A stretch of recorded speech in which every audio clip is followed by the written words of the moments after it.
And if you are caught crossing the street when and where you're not supposed to, this ticket isn't cheap. Well, Kai and Amanda, this is where that confrontation took place just before 9 o'clock this morning. Now, these cars to my right over here were involved in that road rage incident. These are unpredictable, erratic, very high winds, as you can see right now, as I'm having a hard time just standing here. Some new sophisticated shops and restaurants are opening up, but then there are buildings like the one behind me with plenty of space, and that fort included a campfire, and apparently they never quite put the flames out. 2 have been pronounced dead. As for the 20 that are still here injured at the hospital, 9 are in critical condition and 11 are in fair condition. Surrounding the highway are these high walls of snow, blindingly white snow. To give you a sense of just how high this is, I am 5'4", and this is a lot taller than I am. Using your cell phone behind the wheel can cost you your life, and this month, local law enforcement agencies are driving that point home. I think the countdown is officially on,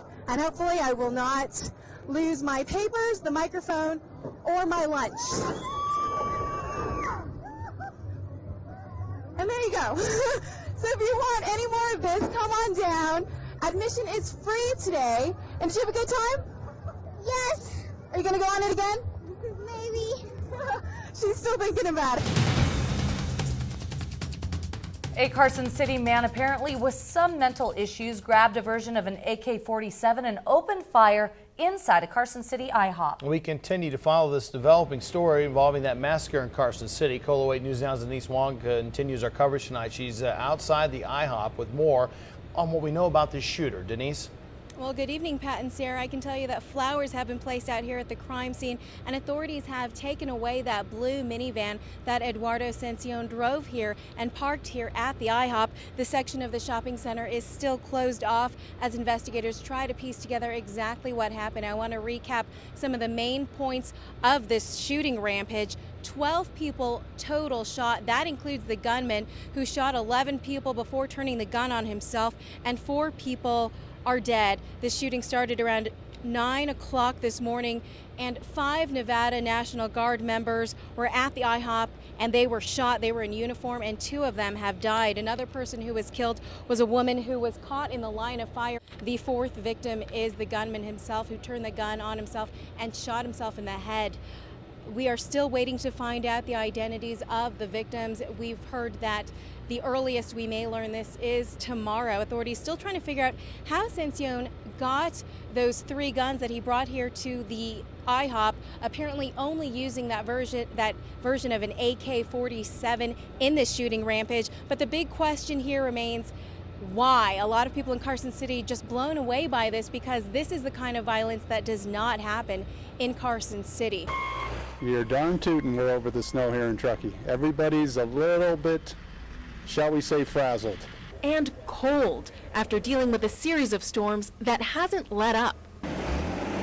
Public Works crews have been doing all they can to keep the snow from piling up on the main roads. Crews have been working 12-hour shifts, 24/7, no days off the last week and a half. But all of this has to go somewhere. Take a look at this huge mound of snow behind me. That's what Public Works crews are putting together after dealing with all of this snow. This one behind me, it's about 25 feet tall. And it was just scooped up from one parking lot overnight. We are running out of nooks and crannies for snow. But not everyone's sick of this. Because it's beautiful out. It's snowing, it's white, it's cold. I'm really excited that it's snowing. We had a dry spell a while back, so all the skiers and snowboarders are pretty stoked about all the powder. If they can get to the resorts. You guys going to ski? Yeah. Okay. Can't do it, guys. Caltrans workers were stopping vehicles on I-80 West this morning near exit 190, telling drivers they had to turn back around towards Reno. No Lake Tahoe, and they couldn't even get to Truckee unless they live or work there. Shut down. Only people going through are locals and employees. But for people who do live in Truckee, they're getting ready for more of this. In Truckee, Denise Wong, KOLO 8 News Now. Jonah Vandiver loves to build model cars and invent things. He's always inspired by what he sees. And this is a 13-year-old who spent his lifetime inspiring others. You see, Jonah's never been a typical kid. He's great. He's full of energy and full of life. I can't tell you how great it is to be his mom, because every day is a new day and a new experience with him. Jonah was born with backward knees, clubbed feet, and a missing forehead. At 18 months old, his legs were amputated.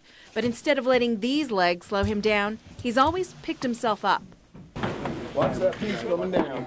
That's why today is so special. Jonah's getting a new place to build on his dreams, his very own backyard fort. I always wanted one and just wanted to get out of the house or just do something that I just wanted to do by myself and no one else to help me. Home Depot workers have donated their time and the materials to make this happen. Jonah's going to tell us what he wants, so if we're here till midnight, we're here till midnight. We're going to make it right for him. He's not kidding. Do you think you guys could maybe try to make a little doghouse too? Sure, you got it, man. Anything you want, buddy. For Jonah's mother, seeing this brings tears. Because what these people are doing is absolutely amazing. He's waited a long time for this. Just the hearts of Home Depot are just amazing. That they decided to do something remarkable for my little man. A little man with big dreams and his own place to come up with new ones. Just hang out and build and create whatever I want to do, and it's going to be really cool. I'm very happy that they're here. And here is the finished product. It took volunteers about 8 hours to finish putting this together. And let me tell you a little bit more about Jonah. He is a championship skier and he's also a motivational speaker to soldiers who have lost limbs. And I want you to take a look at this. This is the doggy door that Jonah specifically requested. Reporting live from our mobile newsroom in Northwest Reno, Denise Wong, KOLO 8 News Now. All right, Denise, thank you.